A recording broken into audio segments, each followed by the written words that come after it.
Ya, terima kasih pemirsa, Anda masih bersama kami di Dialog Rumah UMKM. Nah pemirsa, sebelumnya kita sudah berbincang bersama dengan narasumber kita yang merupakan pelaku UMKM di bidang kria. Dan sekarang di segmen kedua ini kita akan menghadirkan juga pelaku UMKM yang akan share produknya juga dan juga bagaimana pengalamannya. Dan langsung saja kita perkenalkan narasumber kita yang kedua, narasumber kita di bidang kuliner. Ada Ibu Triati. Oke, selamat sore Ibu. Selamat sore, Bang Gimana Isra. kabarnya hari ini? Alhamdulillah Oke, sehat. ini panggilannya Ibu Tri. Ibu Tri. Iya, Oke, siap. selamat datang ya Bu di Dialog Rumah UMKM. Terima Dan kasih, pastinya Bang. juga akan ada banyak cerita ya, nantinya kita akan share juga ke pemirsa yang ada di rumah gitu. Siap. Dan boleh nggak sih Bu diceritakan dulu nih tentang proses awalnya dalam menjalankan bisnis ini tuh awalnya gimana sih bisa merintis usaha yang unik ini juga gitu? Baik, terima kasih Bang Isla. Pertama sekali saya memulai bisnis ini di tahun 2023. Oke. Dan itu berawal dari saya melihat lingkungan saya ya. Lingkungan di mana banyak para perempuan-perempuan yang saya pikir itu harusnya menjadi tulang rusuk ya di dalam Iya. rumah tangga. Tapi ternyata mereka menjadi tulang punggung keluarga. Nah dari itu kemudian kami berpikir bagaimana kemudian bisa berperan untuk saling membantu. Jadi saya membantu mereka, mereka juga membantu saya begitu. Dan akhirnya saya pilih dengan rendang. Dan ini juga menjadi sesuatu yang luar biasa ketika kami memilih rendang. Kenapa kami memilih rendang? Karena rendang ini menjadi ikon internasional yang sudah diakui dunia. Iya, Dan betul. saya yakin bahwasannya rendang ini akan selalu dinikmati oleh seluruh masyarakat di dunia. Tidak hanya Indonesia, tidak hanya Minang, tetapi dunia.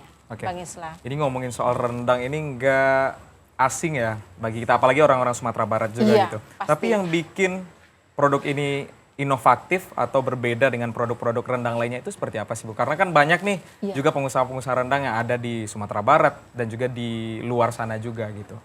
Nah, saya sebagai seorang perempuan juga melihat lingkungan kita ya, banyak perempuan-perempuan yang kemudian lebih cenderung untuk menikmati makanan siap saji. Iya. Yang mohon maaf ya, kita juga perlu mempertimbangkan bagaimana kesehatannya.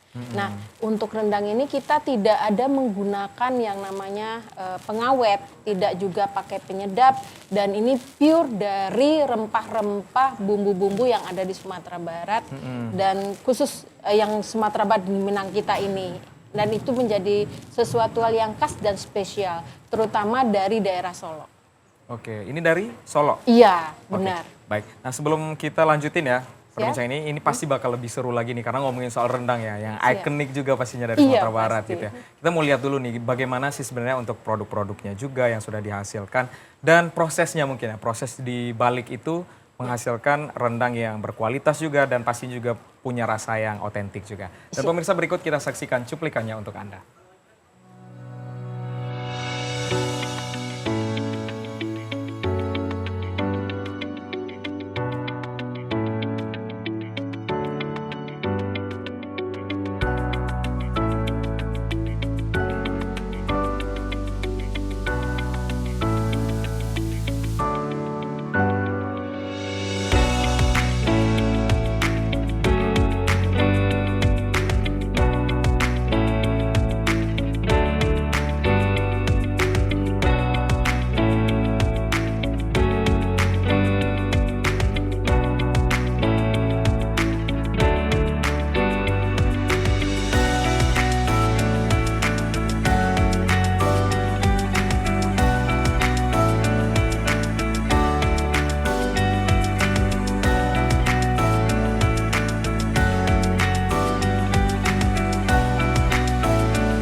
Ya, tadi kita sudah melihat pemirsa ternyata untuk produk-produknya ini memang sangat otentik ya, Minangkabaunya gitu. Tapi ngomongin soal produk yang otentik ya, punya ciri khas Minangkabau ini, apakah rendang ini sebenarnya bisa mengikuti tren yang ada nih atau justru harus mempertahankan originalitasnya juga Ibu?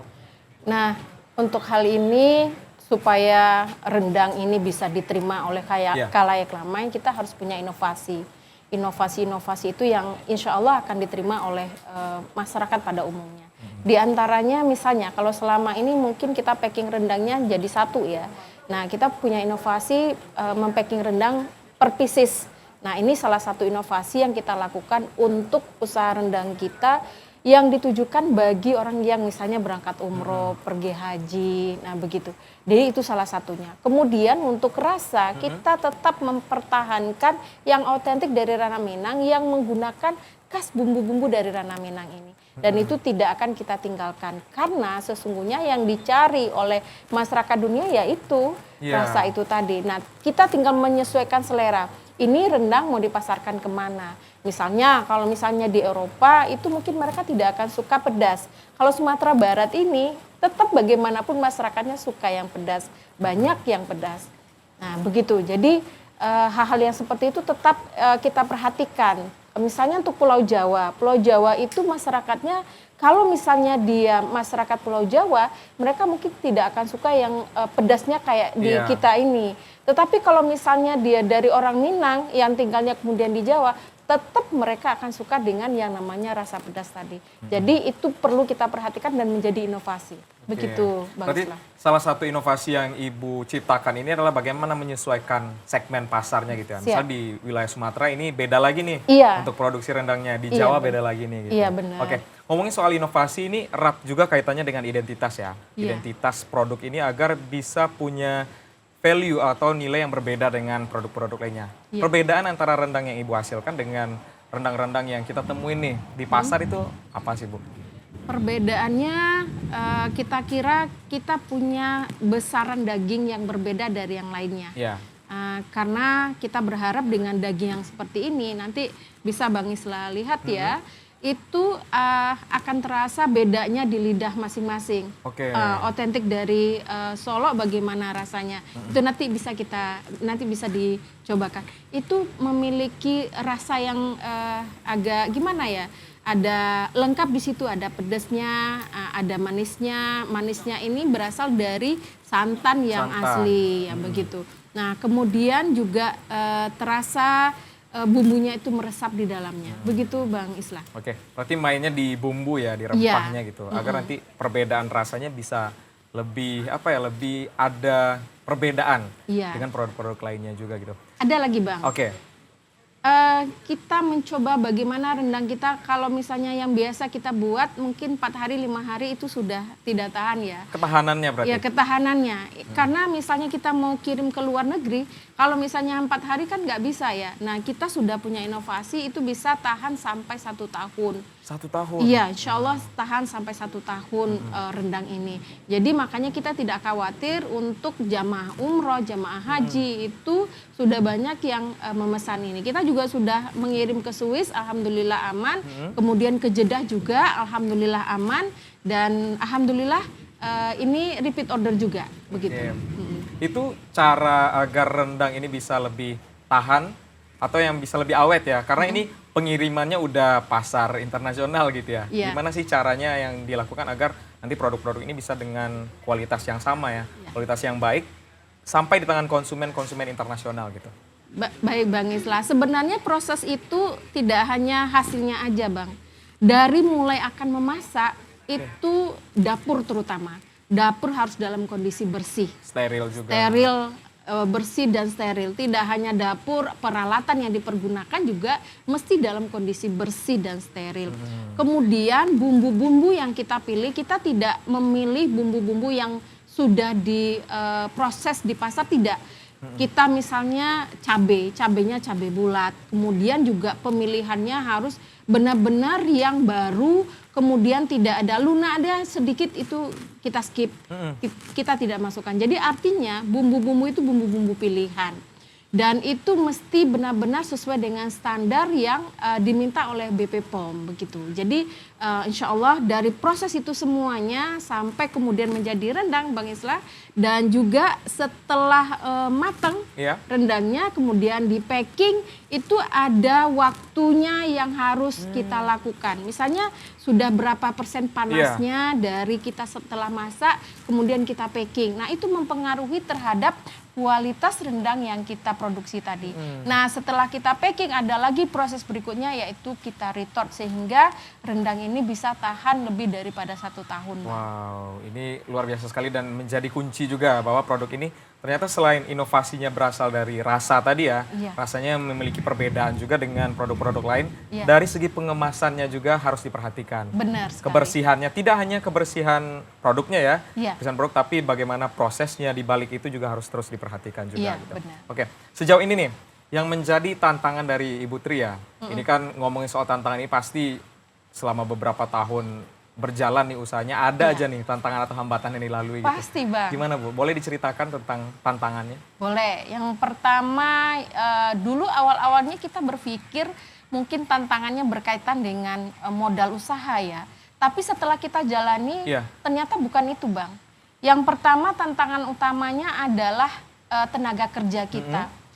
Kadang tidak semua orang bisa mendapatkan tenaga kerja yang bisa betah. Betul. Nah, kalau sempat ini ganti-ganti, Bang, ini akan merepotkan kita.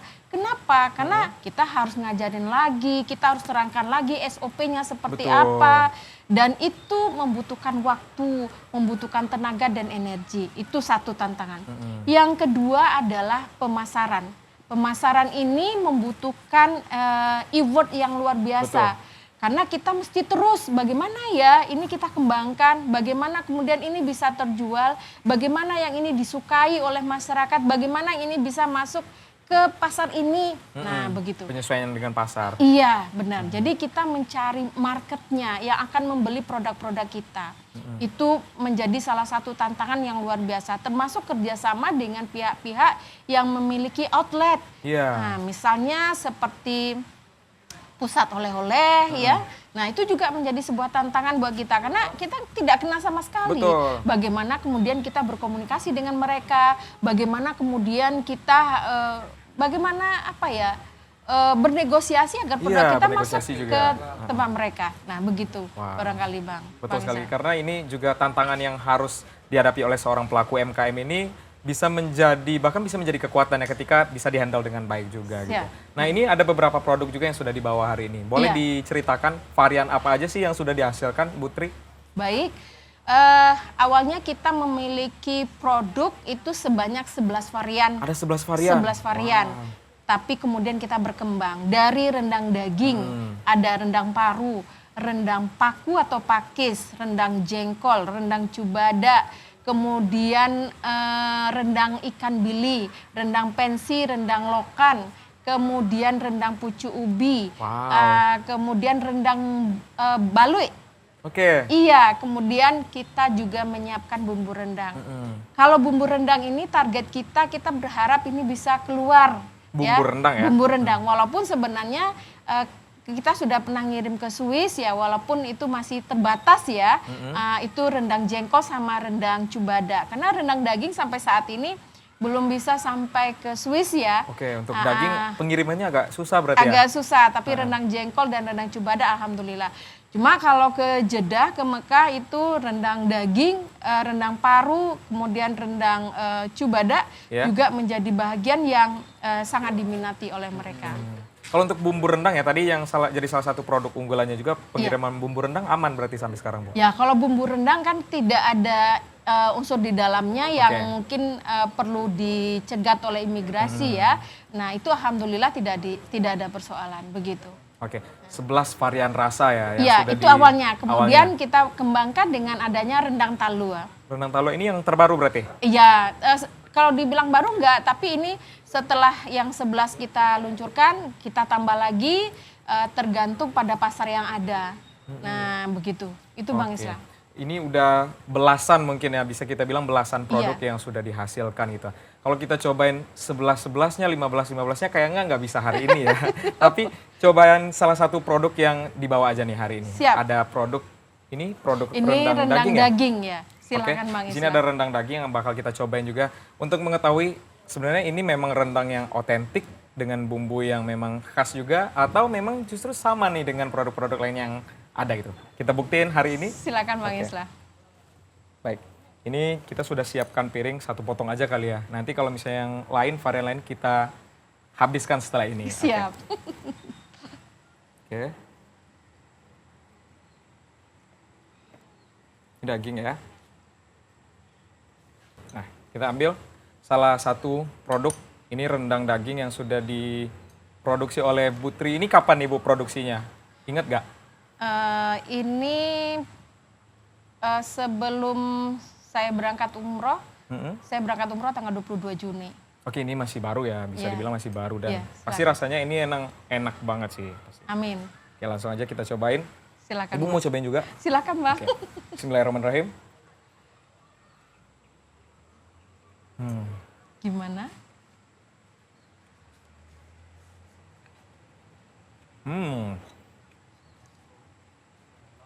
Pasti pemirsa yang ada di rumah nungguin nih Iya. reviewnya.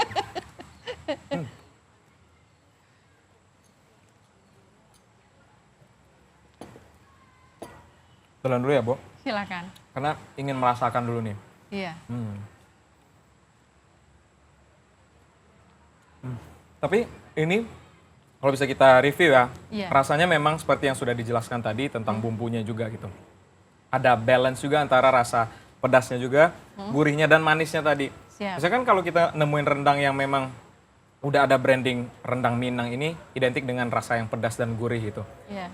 Tidak ada rasa manisnya bahkan gitu. Tapi ini kita melihat rasanya dan kita rasain tadi memang sangat seimbang antara asinnya pas juga gitu. Terus juga pedasnya juga pas dan manisnya juga ada nih sensasi manisnya juga gitu. Masya Allah. Enak. Tapi rencana ke depan nih, selain belasan varian ini apakah ada varian baru juga yang sedang diriset juga gitu untuk bisa dihasilkan Ibu? Sebenarnya di samping ini semuanya kita sudah ada secara lokal di Solo ya. Karena ini biasa konsumsi sehari-hari. Misalnya kayak itik lado hijau, ayam Diproduksi lado juga? hijau. Iya, dan itu biasanya pesanan khusus tidak kita ini kan secara tidak kita packing untuk lama-lama enggak. Walaupun itu bisa tahan sampai 6 bulan. Nah, tapi itu tetap biasanya kayak dendeng juga itu juga menjadi varian kita. Nah, itu biasanya lokal yang banyak yang pesan. Nah, itu bagian yang kita kembangkan. Gitu Bang Islam. Berarti memang ada produk-produk yang selain rendang juga yang saat ini dihasilkan juga gitu. Iya, benar. Kalau untuk permintaan atau request dari konsumen sejauh ini juga ada nggak sih yang berdatangan ke Ibu gitu sebagai owner dari produk ini?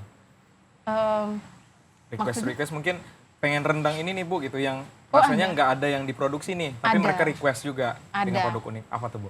Ada di antaranya sebelumnya kan kita rendang lokan itu pensi yang kita produksi Iya. ya. Karena pensi yang ada dari Danau Singkara.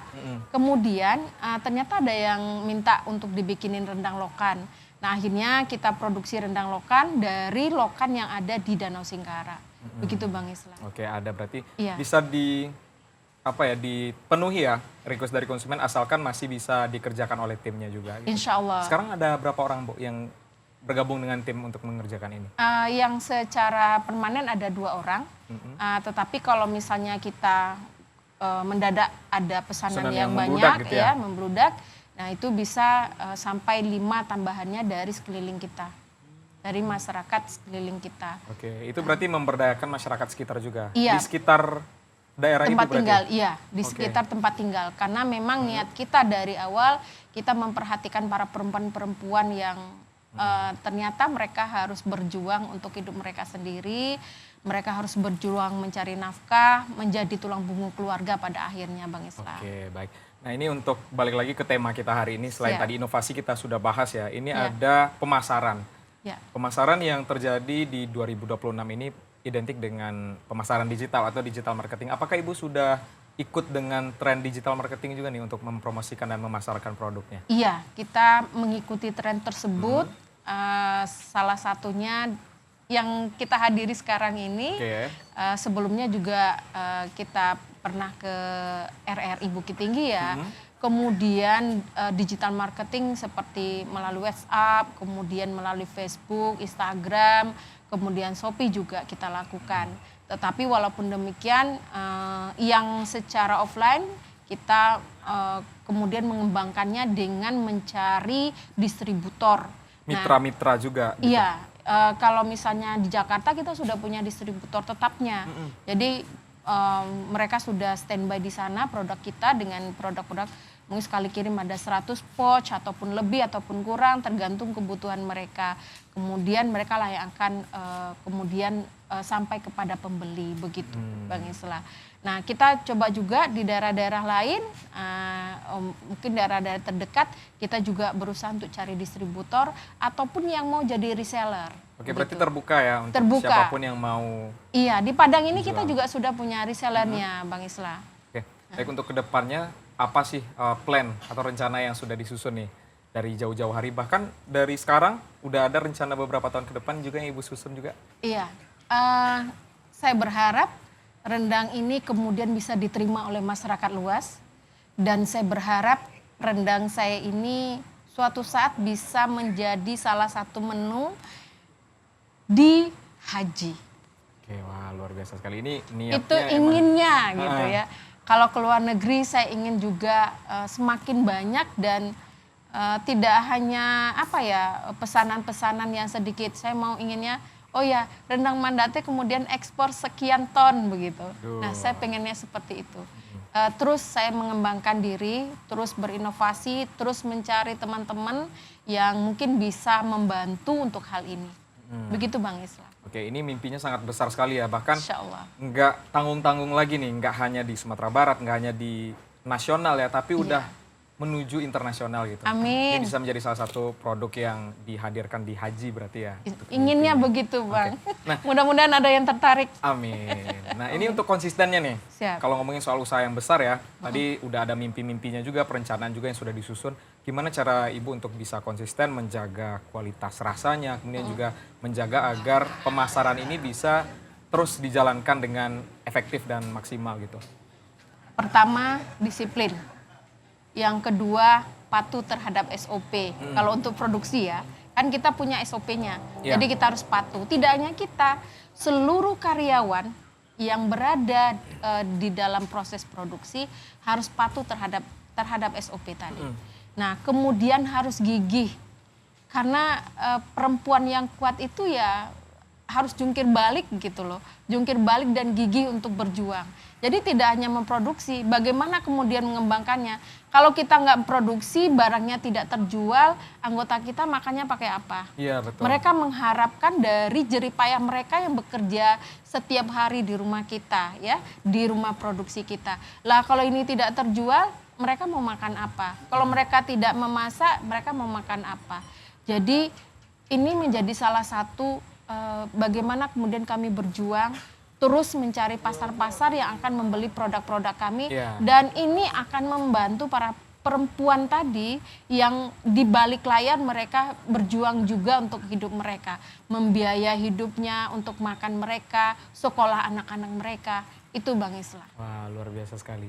Ini keren banget ya, dari seorang pengusaha ini pasti punya mimpi-mimpi juga, dan bagaimana tadi tips konsistennya juga karena ingin membantu orang-orang di sekitarnya juga gitu. Amin. Oke, baik, terakhir untuk menutup perjumpaan kita hari ini nih Bu, boleh dikasih nih pesan-pesan yang ada Ibu rasakan nih untuk teman-teman kita yang ada di sana yang lagi berjuang membangun usahanya agar bisa menjadi sebuah usaha yang inovatif dan mempunyai strategi yang efektif juga.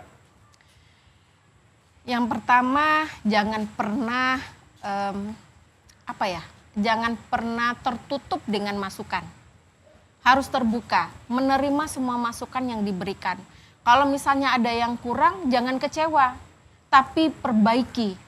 Semua dari perbaiki, insya Allah akan diterima oleh masyarakat. Itu yang pertama. Yang kedua, jangan pernah merasa lelah terhadap perjuangan hidup. Karena kalau sudah lelah, kita nggak akan bisa bergerak.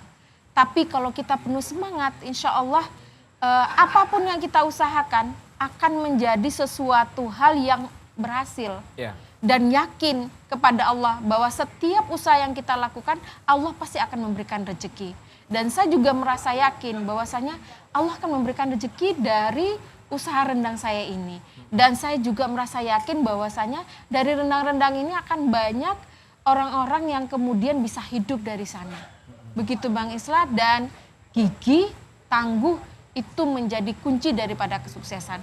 Jadi apapun itu usaha, kalau nggak gigih, kalau nggak tangguh, nggak mau berusaha, itu nggak akan ada hasilnya. Tapi kalau kita bersungguh-sungguh, insya Allah akan ada hasilnya. Bang Islah, saya mulai usaha ini 2023 bulan September. Saya masih ingat itu di tanggal 4 September. 2023 sekarang 2026. Bang Islah mungkin bisa hitung ini 3 tahun ya. Tapi saya merasa bahwasanya saya sudah sukses ya. Walaupun sukses kalau dilihat dari perjuangan orang-orang lain yang mungkin dari 3 tahun itu mungkin masih jalan di tempat. Betul. Tapi saya dengan kegigihan saya, dengan kesungguhan saya, dengan semangat saya, alhamdulillah ini sudah kemana-mana. Dan insya Allah ini akan bisa memberi arti untuk para kaum perempuan terutama yang seharusnya menjadi tulang rusuk, tapi banyak yang menjadi tulang punggung keluarga, Bang Islah. Oke, luar biasa sekali Ibu Tri. Ini Siap. memang sebuah sesi diskusi yang bermanfaat sekali ya, apalagi untuk pemirsa yang ada di rumah. Tadi ada salah satu poin yang bisa kita ambil ya dari perbincangan kita ini, bahwa untuk menjadi seorang pengusaha itu kita butuh kegigihan dan juga ketangguhan gitu ya. Iya. Oke, sukses selalu Ibu. Amin. Sukses selalu, semoga usahanya bisa lebih besar lagi, lebih luas lagi. Dan sudah di penghujung dialog Rumah UMKM kita kali ini. Dan untuk pemirsa, jangan lupa tetap saksikan dialog Rumah UMKM setiap hari Rabu pukul 14 waktu Indonesia Barat hanya di TVRI Sumatera Barat. Akhir kata, saya Syariful Islam mewakili kerabat kerja yang bertugas pamit undur diri. Terima kasih atas kebersamaan Anda. Wassalamualaikum warahmatullahi wabarakatuh. Selamat sore dan sampai jumpa. Terima kasih ya Bu.